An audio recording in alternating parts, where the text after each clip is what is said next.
Muy buenos días con todos los presentes. Hoy día tengo el agrado de dar la presentación de Ron Meyer Núñez Muñoz, el expositor de hoy día, que tuvo una formación universitaria en nuestra casa de estudios, la Universidad Ricardo Palma. También estudió en el Instituto Psicoterapéutico del Desarrollo Humano del Perú. Él es especialista en la terapia cognitivo-conductual en el 2020. También estudió en la Universidad Cayetano Heredia, maestría en Psicología Clínica, con mención en Neuropsicología en el 2021. Sus estudios complementarios son en el Instituto Peruano de Orientación Psicológica, Técnicas Proyectivas en Niños en el 2019, Estrategias Sistemáticas en Terapia de Parejas en el 2020. También está en el Colegio de Psicólogos del Perú. Tiene una capacitación de inclusión escolar en el 2019 y una capacitación Estrategias de Evaluación y Diagnóstico en el 2019. Y finalmente también tiene una capacitación de intervención en trastornos de ansiedad. Hoy día nos va a hacer una exposición muy interesante que el tema es procesos de aceptación de las secuelas de accidentes.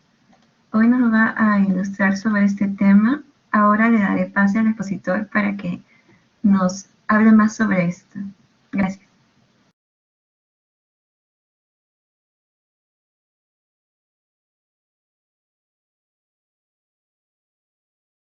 Buenos días con todos, buenos días colegas, buenos días. A ver, cualquier pregunta, cualquier participación que quisieran hacer durante la exposición, con mucho agrado estoy para acá responderle cualquier tipo de preguntas. Como dijo mi colega, soy psicólogo clínico, licenciado de la Casa de Estudio de Ricardo Palma y con una maestría en la Cayetano Heredia sobre lo que es psicología clínica con mención en neuropsicología y con especialidad en lo que es terapia cognitivo-conductual. Entonces, vamos a tomar este tema y vamos a agarrar varios recursos de lo que yo sé para guiarlos mejor y poder comprender mejor qué pasa luego de que una persona, ¿no? cualquiera de nosotros, o un familiar o un amigo, haya tenido un accidente, ¿no? A ver, siguiente, por favor.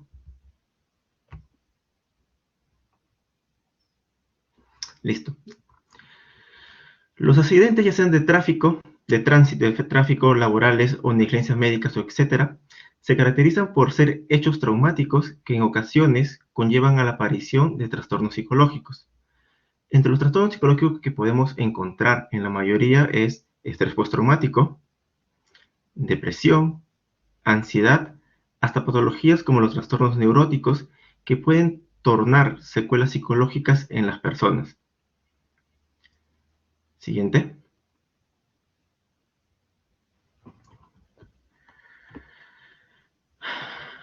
Un estudio realizado por la Federación Europea de Víctimas de Accidentes de Tránsito nos data que sobre los 10.000 accidentados encuestados dio por resultado que la gran mayoría de secuelas psicológicas pueden ser sorprendentemente variadas, como por ejemplo, problemas para dormir, dolores de cabeza, pesadillas angustiantes, estrés, falta de interés, pérdida de confianza en ti mismos, ataques de ansiedad, depresión, fobias, trastornos alimenticios, ira, resentimiento y sentimientos suicidas.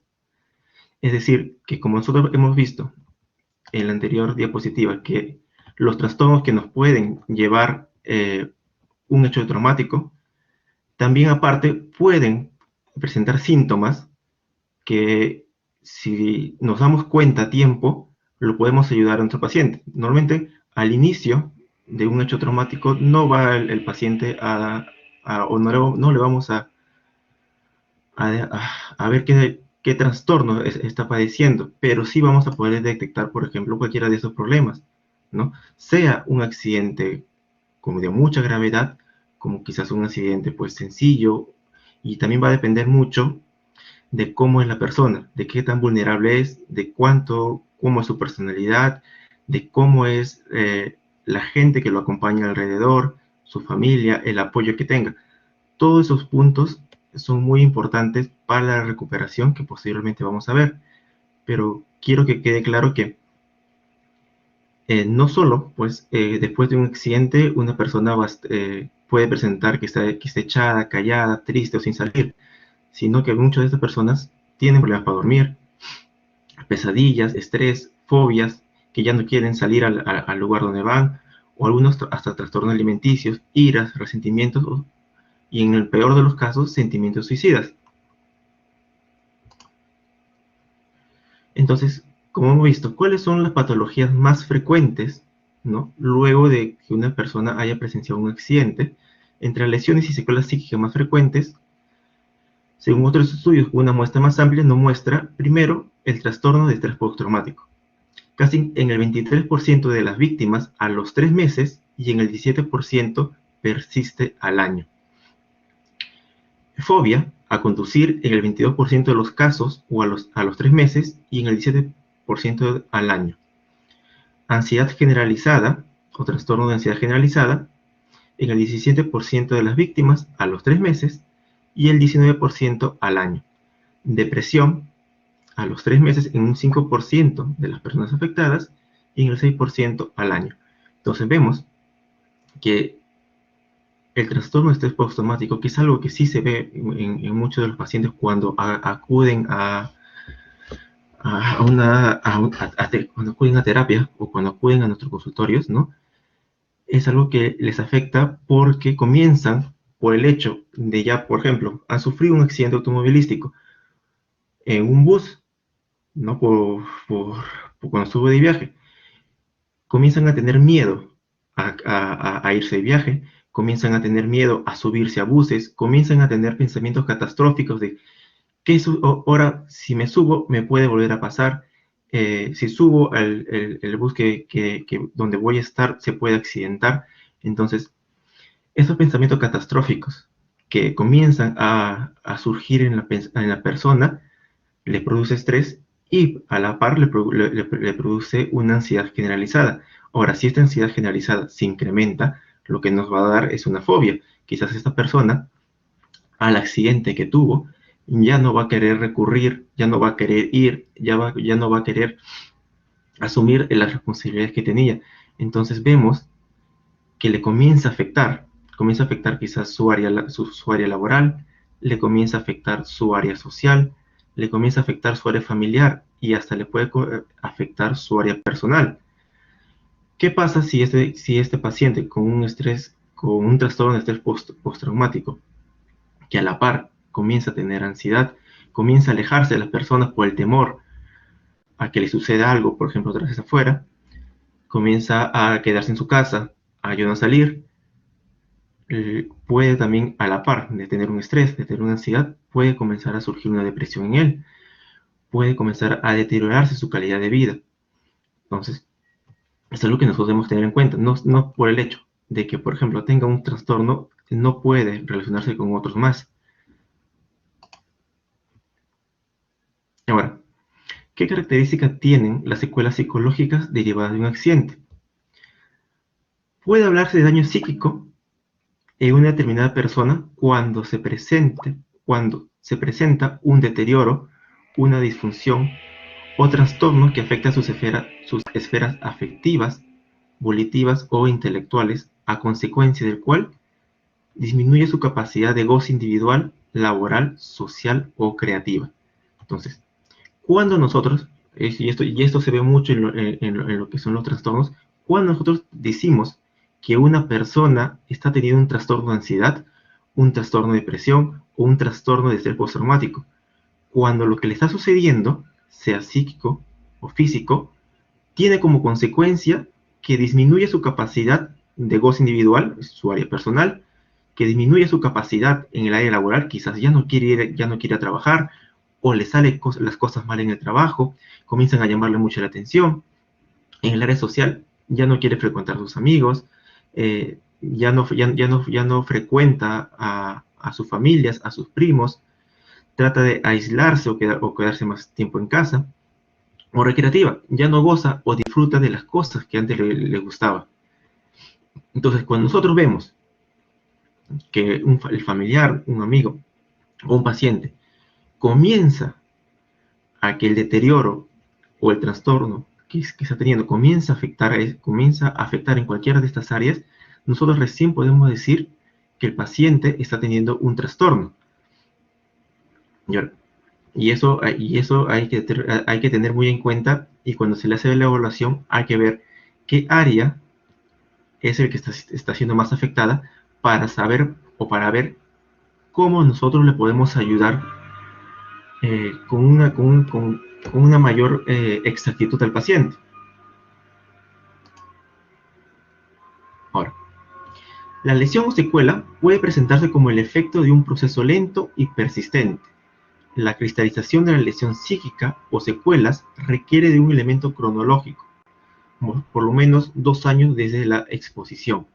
¿Qué sucede? Que muchas veces el paciente, al tener el accidente, no va a presentar los síntomas, ni bien sucede el accidente, o a los días o a las semanas, sino que muchas personas, digo porque tengo la experiencia de muchos pacientes, lo que hacen es toda esa emoción, todo ese miedo, toda esa ansiedad, simplemente lo guardan para ellos y no lo sacan. Cuando el paciente comienza a darse cuenta de lo que le está pasando, cuando comienza a tener situaciones donde va a afrontar eso y comienza a tener ataques de ansiedad, comienza a tener un posible ataque de pánico, comienza simplemente a quedarse estático, a tener un shock, a no querer hacer algo. Entonces, normalmente en muchos de los pacientes, luego del accidente, todavía en los siguientes 2 años de la exposición, a veces esas secuelas se dan. Y esto se ve más, o se ve mucho mejor más en los pacientes con trastorno de estrés postraumático, más que en los que tengan ansiedad o alguna fobia, que más rápido se puede detectar. En los estrés postraumático, normalmente los síntomas o lo que se detecta del paciente se va a dar pues después de los años. ¿Por qué? Porque al inicio entra como que en una negación, que ahorita vamos a ver cuáles son las etapas en el proceso de aceptación. Una negación sobre la que aceptó. La mente es a veces tan compleja que simplemente aglomera todas esas cosas que para nosotros fue una vivencia horrible, terrible, dolorosa, y no deja salir.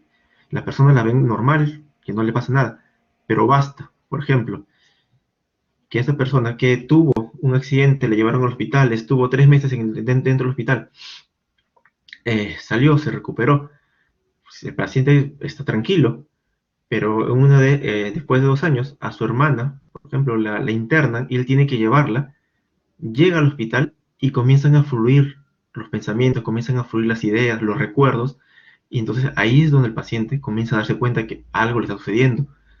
Se siente mal, ya no quiere ir, y tanto afluye, el recuerdo tanto sale de uno, que comienza ya a afligir más al paciente. El paciente comienza a generar lo que es ansiedad, comienza a preocuparse por lo que va a suceder, por lo que le puede suceder.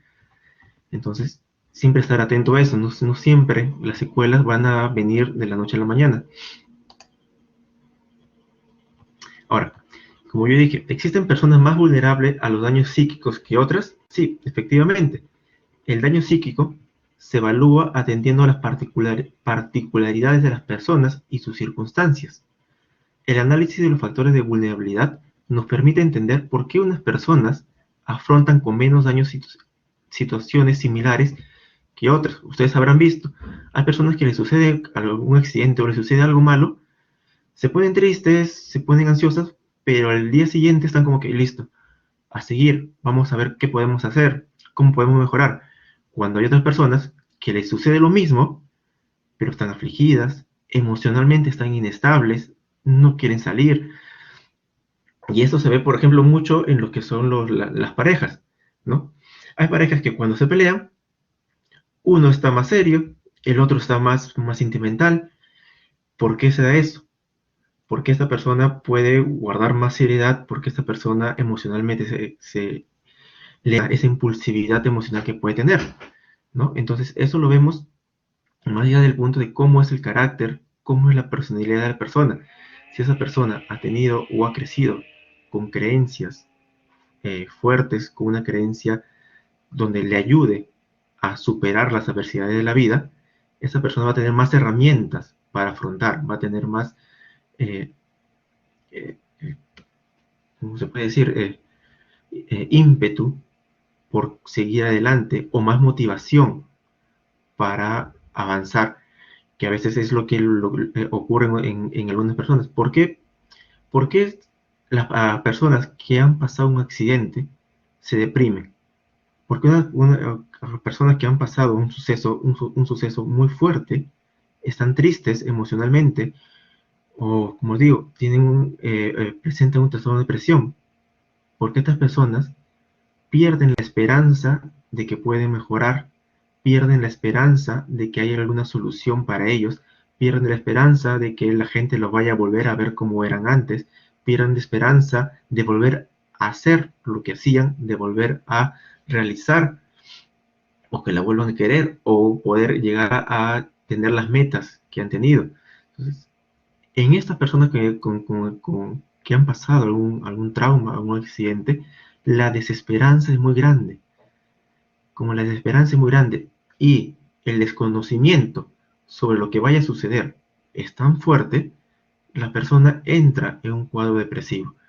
Ahora hay que recordar que para que sea un trastorno depresivo también tiene que durar estos síntomas por más de 3 meses. Por eso que no se le puede detectar o decir al inicio de que ya esta persona está con depresión, ¿no? Hay que ver todo lo que nos dice el CIE-10, el DSM-5, para recién, ¿no?, concluir que esta persona puede tener un trastorno depresivo. Pero normalmente se da por eso, por una desesperanza. ¿Por qué la persona entra en un trastorno de ansiedad? Porque la preocupación lo pone en exceso. Tiene una preocupación excesiva sobre lo que va a pasar, y una preocupación excesiva no del lado positivo, porque la ansiedad tampoco no es mala. En muchos casos la ansiedad nos ayuda a nosotros a salir adelante, a resolver problemas, a poder diseñar métodos para solucionar el problema o lo que nos está preocupando.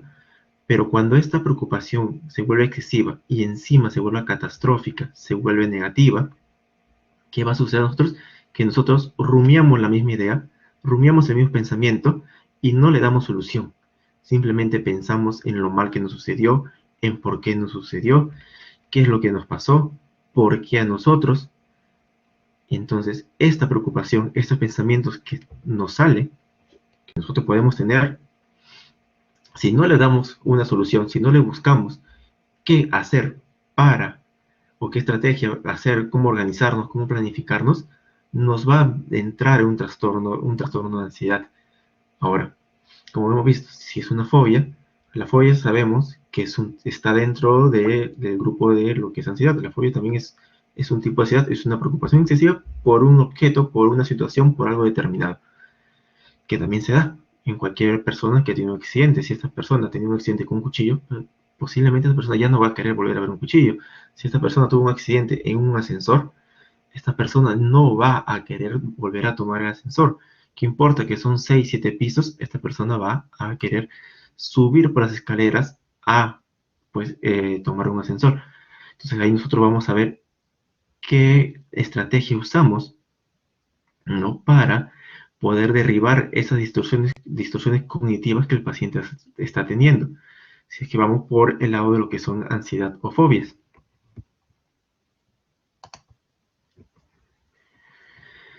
¿Cómo es recuperarse después de un accidente? Lo que se desarrolla o lo que se debe desarrollar es que hay que gestionar una nueva situación. Este paciente, esta persona familiar que ha pasado un accidente, definitivamente no va a ser la misma persona que estuvo antes del accidente. Dependiendo también muchas veces cuáles son las secuelas, ¿no? Si son solamente secuelas psicológicas o también, aparte de ser secuelas psicológicas, a la par son secuelas físicas. Esto incrementa el grado de recuperación para el paciente, ¿no?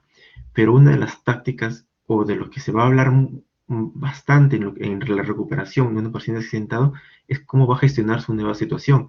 No cómo va a volver a ser el mismo de antes, sino cómo se va a adaptar a su nueva realidad, que es lo que ahorita vamos a ver.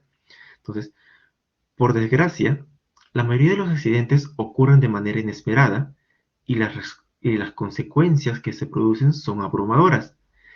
En algunos casos, no se producen lesiones físicas, aunque eso no significa que no sea necesario recuperarse psicológicamente.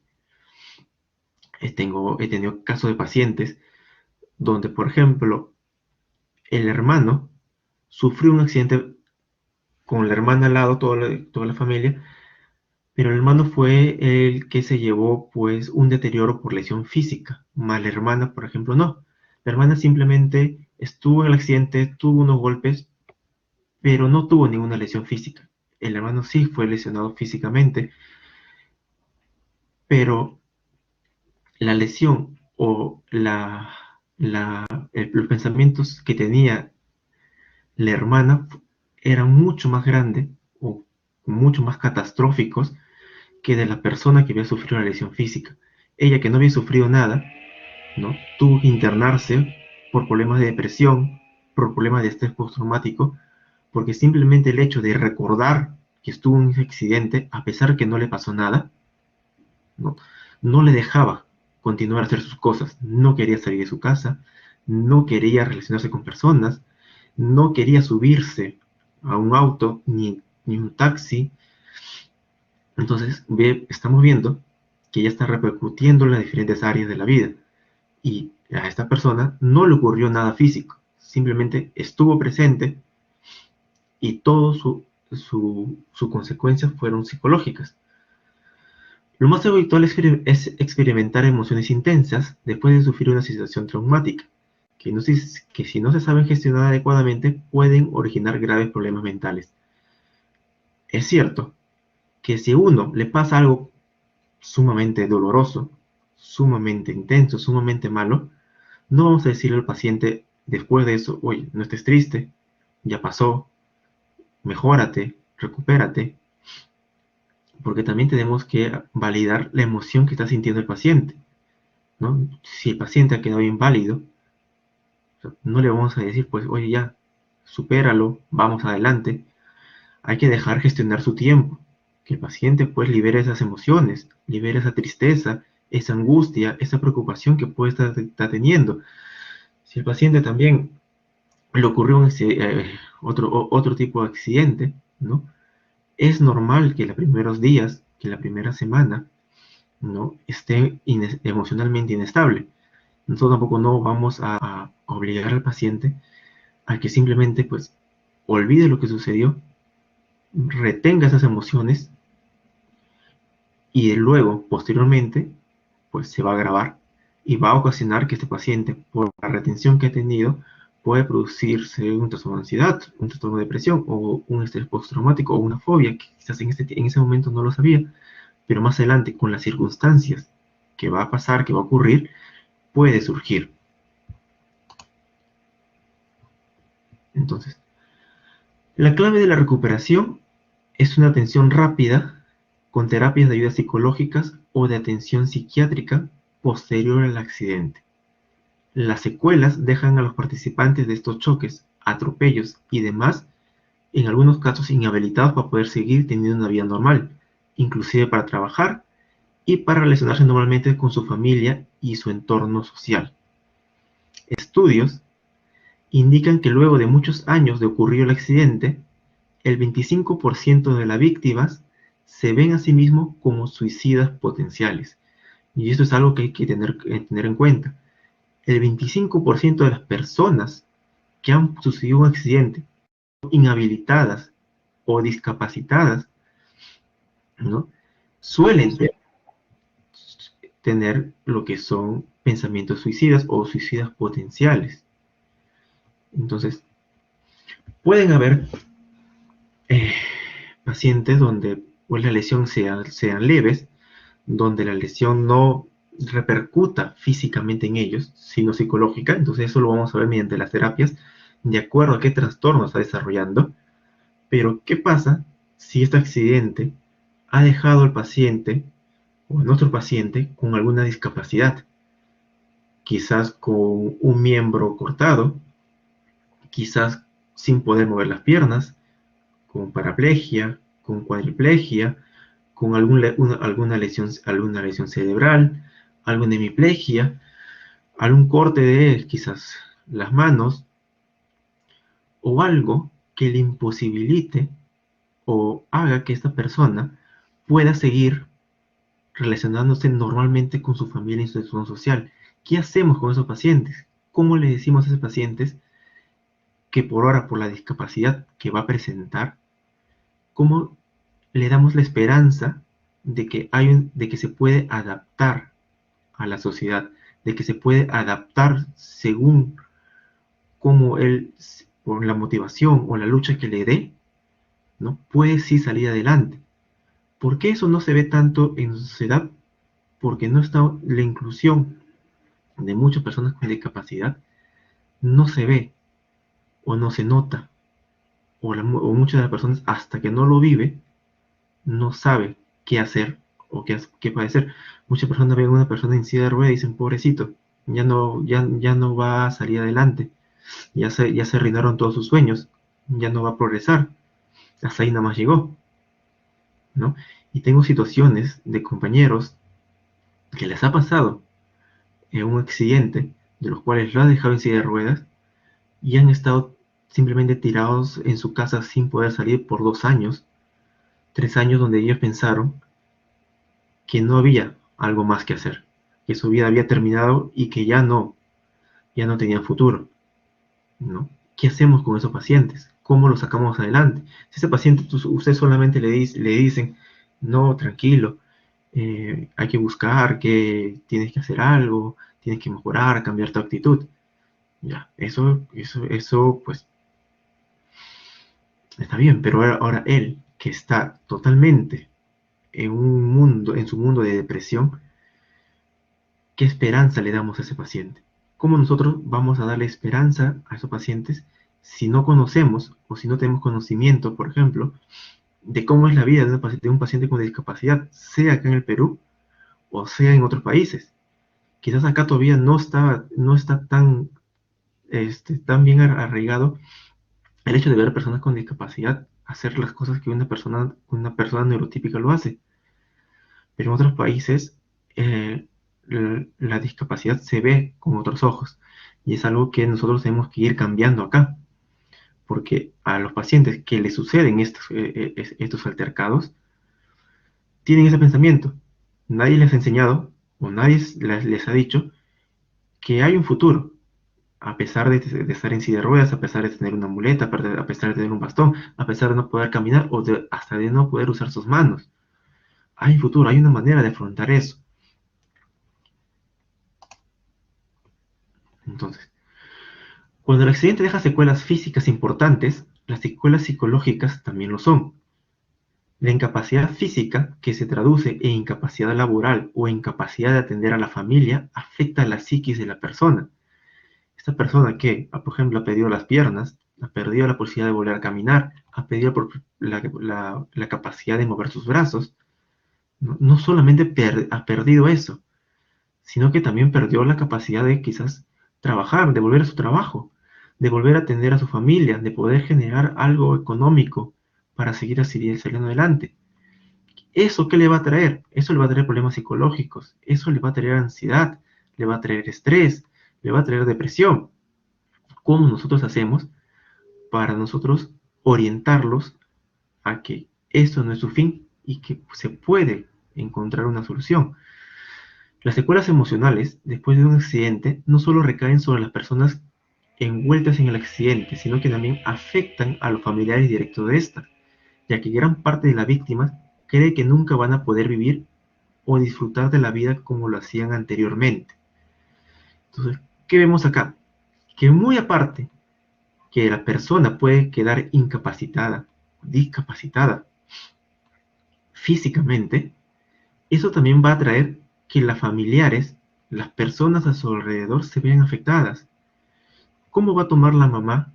¿Cómo va a tomar los hermanos, los primos, los tíos, lo que le ha sucedido a esta persona o a este paciente? ¿Cómo lo van a mirar? ¿Cómo esta persona ahora va a creer o va a tener la satisfacción de poder disfrutar de la vida como lo hacía anteriormente? O sea, estos pensamientos es lo que va a surgir constantemente en esos pacientes. ¿Cómo lo voy a hacer? ¿Y por qué estos pacientes comienzan a tener este interrogante? Porque no hay desconocimiento sobre cómo es la vida de una persona con discapacidad en este país. Hay un desconocimiento de lo que pueden hacer, de lo que pueden lograr. Entonces, hay que también tener en cuenta que las secuelas no solo va a ser al paciente, sino también vamos a tener que intervenir a la familia. ¿Cómo lo vamos a intervenir a la familia? Mediante psicoeducación. ¿Qué ellos tienen que hacer para que él mejore? Una persona que está en silla de ruedas no significa que esa persona ya no sirve para hacer nada. Los familiares no deberían tratarlo como si fuera un rey en casa. Esa persona tiene manos, puede desenvolverse, puede limpiar, puede barrer, puede cocinar, puede hacer sus cosas. Lo que tiene que hacer es adaptarse a su nueva situación. ¿Cómo me adapto? Ahí va a estar el truco de su recuperación. Cómo los familiares, los amigos, las personas a su alrededor hacen que esta persona se adapte a su nueva realidad, va a estar en qué tan rápido esta persona se puede recuperar. Entonces, no hay que olvidar que el trauma se produce como resultado de un conjunto de factores sociales, educativos, ambientales, económicos, culturales, políticos, urbanísticos y de convivencia, entre otros, que confluyen en determinadas circunstancias y se traducen en el hecho y traducen el hecho situación que desencadena la acción traumática. ¿Qué sucede acá? Cuando una persona tiene un accidente y le ha pasado algún tipo de discapacidad, el paciente puede querer tener todas las ganas de salir adelante. ¿Qué pasa si el factor social no le ayuda? ¿Qué pasa si no sabe a dónde ir, a qué sitio recurrir para seguir estudiando, que esté adaptado? ¿Qué pasa si la sociedad a la que se enfrenta no está adaptada para recibirlo a él? ¿Qué va a pasar? Que este paciente se va a frustrar, que este paciente va a intentarlo y al no poder tener las facilidades o la adaptación, lo que va a hacer es seguir encerrado en su casa, seguir depresivo y no va a salir adelante. Entonces, el factor social es muy importante. El factor educativo, ¿cómo voy a estudiar? ¿Qué voy a aprender? Como he dicho, uno de los principales factores para que un paciente no se recupere o que un paciente entre en desesperanza es la falta de información, es el desconocimiento sobre lo que uno puede o no puede hacer. Los factores ambientales, los factores económicos, quieran o no, ¿no? Es crucial. Una persona en silla de ruedas no se puede mover por la ciudad como una persona normal. Y las adaptaciones que hay muchas veces no están funcionando al 100%, lo cual impide a esta persona pues poder trasladarse, lo cual lo hace que si quiera trasladarse tenga que tomar un taxi, lo cual sucede que va a hacer que gaste más dinero, que piense dos veces en ir a un lugar porque el factor económico comienza a fijarse. ¿Qué pasa con la parte cultural? Que esta persona o estas personas que padecen de algún tipo de discapacidad luego de un accidente, cómo la sociedad lo comienza a mirar, cómo la sociedad comienza a interpretar la discapacidad que está teniendo. Si él llega a un lugar, ¿qué miradas va a tener? O sea, ¿qué pensamientos o qué cosas las personas que están a su alrededor le van a decir? Pobrecito, ¿por qué vienes? Mejor te hubieras quedado en tu casa. ¿Qué vas a hacer acá? Estorbas, te hace mucho espacio, no puedes subir por las puras es. Ahí vamos a entrar mucho en lo que es la cultura que todas las personas debemos tener. Igual que el urbanístico y de convivencia. ¿Cuántas rampas están adaptadas? ¿Cuántos ascensores pueden haber en los diferentes edificios? ¿Cómo está adaptado pues quizás las casas, los lugares a donde esta persona va, los restaurantes, los museos, los cines, los supermercados? Porque una persona con discapacidad no va o no frecuenta estos lugares, no porque no quiera ir, en la mayoría de los casos lo hace porque no se siente a gusto, porque sabe que yendo va a encontrar más barreras de las que él puede soportar, de las que él sabe que si va a un lugar se va a frustrar y no va a querer tomar o sentir esa frustración que le va a dar al no poder hacer algo. Entonces, si urbanísticamente nuestra ciudad, los sitios donde nosotros vamos, están adaptados, le facilitan a estas personas en poder entrarse o pertenecer a la sociedad.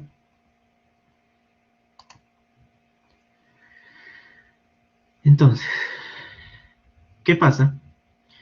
¿O cuál es el proceso cuando una persona ha adquirido una discapacidad luego de un accidente? Que al inicio lo que va a haber es incertidumbre. Como digo, la incertidumbre, ¿por qué se da? La incertidumbre se da por el desconocimiento. ¿Qué va a pasar conmigo? ¿Qué hay o qué va a haber en mi futuro? ¿Cómo lo voy a solucionar? Si no he visto o no tengo el ejemplo de nadie que lo haya logrado. No he visto en la televisión, no he visto en los libros, no me han enseñado en el colegio cómo una persona con discapacidad puede salir adelante. El desconocimiento sobre lo que una persona con discapacidad puede o no puede hacer es muy grande en nuestra sociedad y ese desconocimiento genera incertidumbre.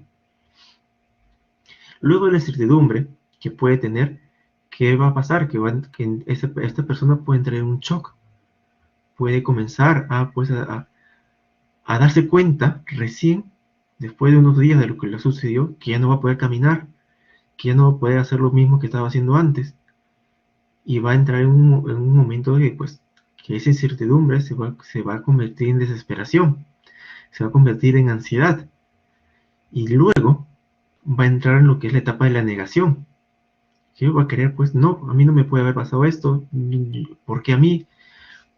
¿Por qué me está sucediendo esto? Ya no quiero hacer nada, no me ayuden, no vengan, no me visiten, déjenme solo, ¿no? Y luego va a entrar en lo que es la etapa de la depresión, pena o duelo por lo que ha perdido. Acá también podemos hablar del duelo por pérdida, y no de pérdida de un ser querido, sino pérdida quizás de una parte de él, ¿no? Quizás ya no tengo un brazo, no tenga las piernas, no puede desenvolverse de la manera como se desenvolvía anteriormente. Y eso también le genera una tristeza. Y es una tristeza que lo va a llevar para toda su vida, porque no es que se va a curar, no es que se va a recuperar, ¿no? Y hablamos de un tipo de discapacidad pues crónica que va a estar para toda su vida. Entonces, si esta persona no recibe un buen acompañamiento, una buena orientación, aquí se queda y no pasa al, a la etapa más favorable para él, que es la parte de aceptación. ¿Cómo yo me acepto o cómo yo acepto lo que me está pasando? Mediante cómo yo me voy adaptando, cómo yo me voy insertando y hasta cómo yo puedo desenvolverme en otras áreas. Muchas personas con discapacidad que yo conozco, lo que les salvó de quedarse en su casa o de quedarse con una depresión es el deporte, que quizás ahora todavía no está difundido, aunque ha crecido mucho el deporte para personas con discapacidad, ¿no? Pero el deporte ha ayudado a muchas personas con discapacidad a aceptarse y a insertarse en la sociedad que ellas creían que no podían. ¿Y por qué es importante esto? Porque cuando una persona que ha pasado un accidente, que está teniendo una discapacidad, llega a un sitio donde hacen deporte, donde va a ver a más personas con discapacidad, el ejemplo que va a ver de las otras personas que ya lo superaron, cómo lo superaron y cómo lo adaptaron, es lo que le va a dar o a volver a dar esperanzas de que hay un futuro para él. Entonces, una de las cosas que yo siempre le digo a una persona que ha quedado o que ha tenido una discapacidad es que busque el deporte. Sí hay. O sea, en Perú hay muchos deportes para personas con discapacidad. Y esto le va a dar las fuerzas para que esta persona pueda hacerse una inserción social adecuada y se puede adaptar de una manera más rápida. ¿Ya? Entonces, vemos que para el proceso, cuando una persona por un accidente ha ocurrido con una discapacidad adquirida, va a haber incertidumbre, shock, negación, depresión y por último, si este paciente ha sido orientado adecuadamente, va a llegar a la aceptación.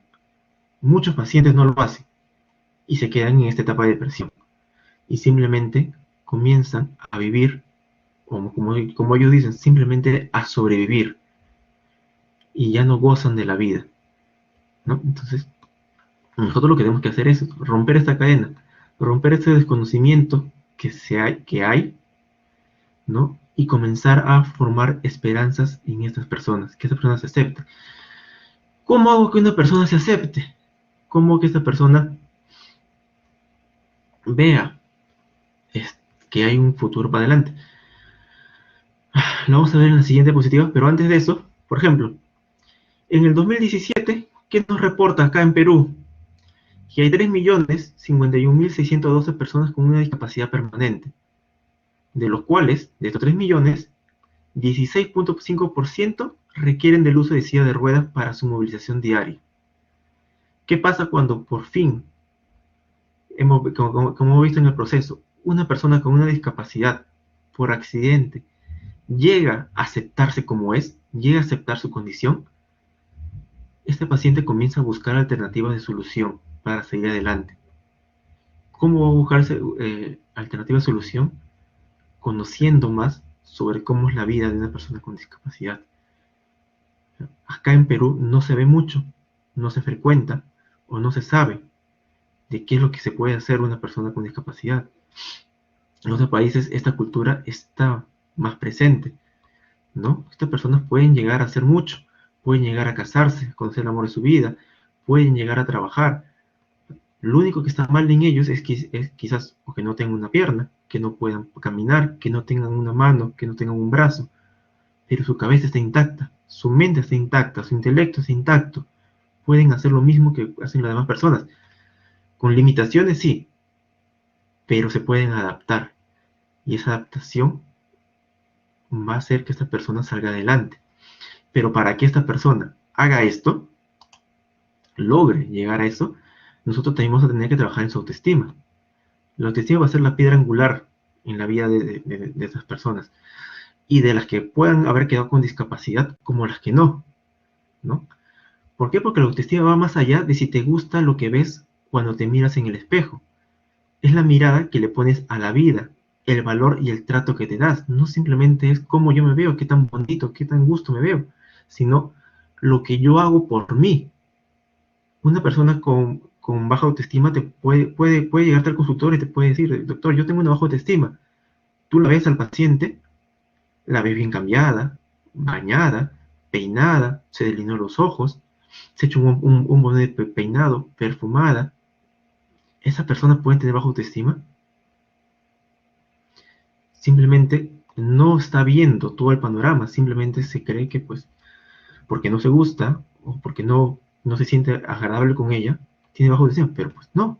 El hecho de bañarte, el hecho de cambiarte, el hecho de alistarte, de tomar desayuno, el hecho de ir a una sesión psicológica, el hecho de ir a clases, es parte de la autoestima. Si yo no me quisiera, no haría nada de eso. Pero como yo me quiero, me gusta ponerme una buena ropa, me gusta perfumarme, me gusta peinarme, me gusta arreglarme. Eso es parte de la autoestima. Me gusta tomar desayuno, me gusta engreírme, tomar una galleta, una gaseosa que me gusta. Es parte de la autoestima. Entonces, ¿qué pasa si una persona quiere quererse o quiere quererse más? ¿Cuál es el primer paso que nosotros siempre vemos? Es aceptarse como eres, responsabilizarse de uno mismo, alejarse de las personas que nos dañan, que tienen mala opinión sobre nosotros, rodearnos de buenas personas, y ahí está donde pues la sociedad, quienes te apoyan, qué amigos, qué familiares están a tu lado, vivir de forma consciente, o sea, consciente en tus posibilidades. Tú sabes que pues puedes estar en silla de ruedas, sabes que no vas a subir escaleras, pero sabes que quizás no subes escaleras, pero puedes tener otras ventajas.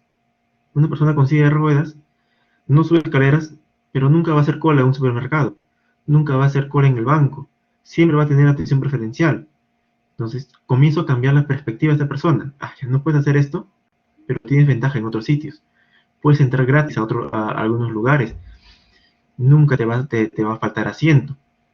Entonces, ¿qué hago? Cambio la perspectiva de la persona. No puedes hacer algo, pero ahora puedes hacer otra persona, ¿no? Entonces, dejar de compararse. ¿Y qué pasa cuando tenemos una autoestima bien construida? Tomamos buenas decisiones, elegimos bien a nuestra pareja, nos conocemos bien, sabemos cómo regularnos y validamos cómo nos sentimos y cómo nos respetamos. Ahora, como hemos visto, una de las secuelas que un accidente puede traer con mayor fuerza a una persona es la discapacidad. ¿Qué dice o qué nos señala como discapacidad? Es, es cuando una persona reúne limitaciones de actividades, deficiencias físicas o intelectuales y restricciones en la participación de la sociedad, ¿no? No es que no lo pueda hacer, no es que no lo pueda llegar a hacer, simplemente tiene limitaciones. Y esas limitaciones lo único que va a hacer es que esta persona se adapte o que esta persona cambie su perspectiva y lo haga a la manera que lo puede hacer. Acá estoy leyendo que uno de nuestros oyentes también es una persona con discapacidad. El que les habla también es una persona con discapacidad. Las fotos que ustedes están viendo ahí son mis fotos. Yo inicié mi carrera psicológica, ¿no? Estando en silla de ruedas. Yo concluí mi carrera psicológica, mi especialidad y mi maestría estando en silla de ruedas, superando la limitación que yo pude superar, ¿no? No me limité simplemente a que me vean como alguien que necesita ayuda. Si ustedes pues, más adelante preguntan a los profesores de la Ricardo Palma, la mayoría me conoce, van a ver que yo era el que ayudaba a mis amigos. Yo era el que estaba apoyándolos, diciéndoles, vamos a hacer esto, vamos a ir a esto. Yo era el que los llevaba. ¿Por qué? Porque la discapacidad solamente es una manera diferente de ver la vida. Yo veo la vida de una perspectiva muy diferente a la que era antes de mi accidente. Yo sufrí un accidente automovilístico en 2014. Y por ese accidente, mi vida cambió. Ahora, yo pude haber pensado que puede haber cambiado mi vida para mal. Y quizás lo pensé en los primeros meses. Pero luego me di cuenta que simplemente adaptándome y abriendo mi camino hacia nuevas oportunidades, ¿no? La vida me premiaba con cosas que yo nunca había pensado hacer. La vida me premiaba con situaciones que para mí, antes de mi discapacidad, eran totalmente desconocidas. ¿Qué fue lo que me hizo a mí salir adelante? Uno, gracias profesor, no pensé que estaba acá presente, ¿no? Los amigos que me rodearon, los compañeros, los familiares, ¿no? Y la motivación que yo tuve para salir adelante.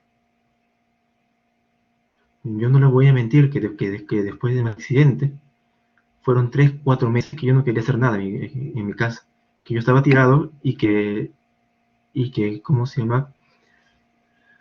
Y que, pues, no asumía lo que me pasó. Pero luego de eso, lo que hice fue, pues, adaptarme, ver que no había, que la vida no se acababa ahí. Entonces, ese desconocimiento que yo tuve al inicio fue lo que a mí me mandó 3, 4 meses sin hacer nada, ¿no? Felizmente tuve el apoyo de mis amigos, tuve el apoyo de gente que me quería mucho, que me enseñó, que nunca me dijo, pues, oye, yo lo hago por ti, sino me decía, pues, no, tú barre, no, tú cocina, no, tú haces esto. Yo no quería hacerlo, pero me obligaban a hacerlo. Y esa obligación que me hicieron que yo, pues, podría salir adelante. Que yo agarre y diga, oye, sí, sí lo puedo hacer. Y poco a poco adaptarme y poco a poco, pues, avanzar. Entonces, así como yo le digo, hay muchas cosas por hacer. Yo practico canotaje, practico surf, practico tenis, practico básquet. Estoy en la Federación Peruana de Tenis compitiendo por Perú en mis tiempos libres. Yo veo que hay pacientes o hay personas que me dicen, doctor o licenciado, ¿no? Tengo mucha flojera, me da pereza hacer esto, me da pereza. Yo me levanto todos los días a las 5:30 para ir a entrenar. termino de entrenar a las 8 de la mañana, 8:30 de la mañana, me baño y me voy a trabajar, termino de trabajar, me voy a otro sitio a seguir entrenando, termino de entrenar, me vuelvo a trabajar, después vuelvo a mi casa y continúo mi rutina mañana, tarde y noche, ¿no? Entonces, esa adaptación también puedes presentar bailes marineras para hacer que las personas vean cómo es la inclusión, cómo no hay límites para una persona que quiere salir adelante, que a pesar de todo, pues, ¿no? Puede. Y lo único difícil en esta vida es pues el desconocimiento. Las personas, ¿por qué no salen adelante al inicio? Por desconocimiento. ¿No? Una de las cosas que a mí me ayudó mucho, por ejemplo, es en el Instituto Nacional de Rehabilitación. Ahí me enseñaron que yo podía hacer todo. Me enseñaron que pues no podía, tenía que ser independiente. Por el primer día que me dijeron que yo no podía, que ya no iba a poder caminar, fue un shock total para mí. Así como hemos visto en mis ciclos. Fue un shock. Fue un shock, lo negué al inicio, me deprimí, pero luego lo acepté. Y fui saliendo adelante. Y ahora lo que yo hago es tratar de demostrarle a las demás personas que sí se puede, que puede hacer, que se puede lograr cosas, ¿no? Yo, por ejemplo, yo estaba en el pabellón de psicología, en el cuarto piso, se dieron la luz.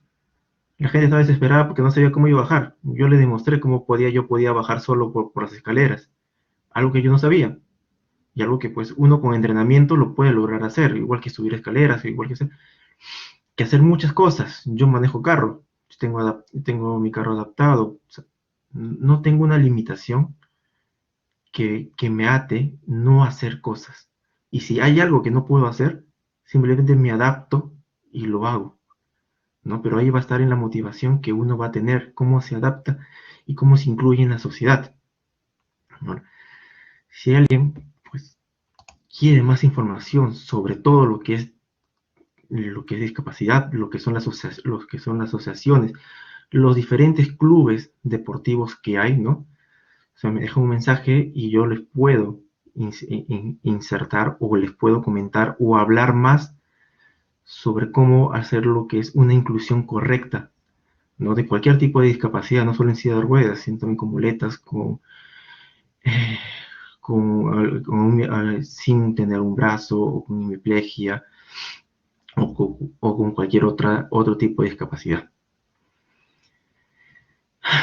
Gracias por su tiempo. Si hay algún mensaje, si hay algún comentario, pues con gusto los escucho. Con gusto, pues atento a responder cualquier pregunta que ustedes pueden tener. Muchas gracias por la exposición que nos pudo dar. Ahora vamos a pasar a las preguntas mediante el chat. Y si no hay ninguna, ya nos retiraremos. Gracias.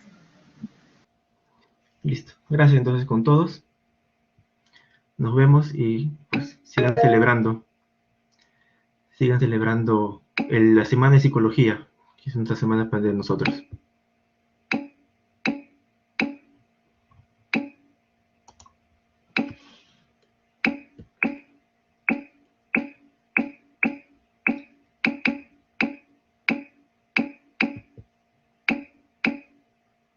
Me parece que el profesor Carlos Gutiérrez quiere decir unas palabras. Si me permiten, muchas gracias si me permiten, robándoles un poquito de su tiempo. Y para mí siempre va a ser una alegría escuchar a yo no le digo exalumno, yo le voy a decir siempre alumnos porque siempre seguirán, como mi persona seguirá siendo alumno. Y desde aquí saludo, respeto y valoro el esfuerzo de nuestro amigo Ron Meyer, un muchacho que llegó y lo conocí con silla de ruedas, pero que pudo ser más que una silla de ruedas, no pudo trascender y sigue trascendiendo. Solamente desearte, hijo, para empezar, que me llena mucho de orgullo escucharte, verte, después de mucho tiempo, ¿no? Extraño esas, incluso cuando él me ha llevado hasta mi casa, ¿no? En su auto adaptado, como comentaba, pero extraño las conversaciones que resultan un poco trascendentales para la vida. El Señor sale adelante porque quiere salir adelante, porque tiene herramientas, porque tiene estrategias, pero sobre todo tiene voluntad. y su capacidad volitiva lo ayuda a seguramente ir creciendo. Cuántas cosas viene logrando y cuántas cosas más lograrás. Cuántas cosas más lograrás, amigo Ron. Y finalmente, creo que lejos de la inclusión, él nos ha permitido a nosotros incluirnos también en su vida. ¿Por qué? Porque uno conoce algo más de una persona que le ha sucedido un evento, pero de lo cual hoy aprendemos seguramente, no algo, aprendemos mucho. Mis saludos y mis cariños de siempre, hijo. Qué bueno verte por acá. Felicidades. Gracias, profesor. Un gusto. Ya nos volveremos a ver algún día. Espero pronto, hijo. Saludos a todos ustedes, chicos. Muy bien por la atención prestada a su compañero. Permiso con todos. Muchas gracias. Cuídense mucho.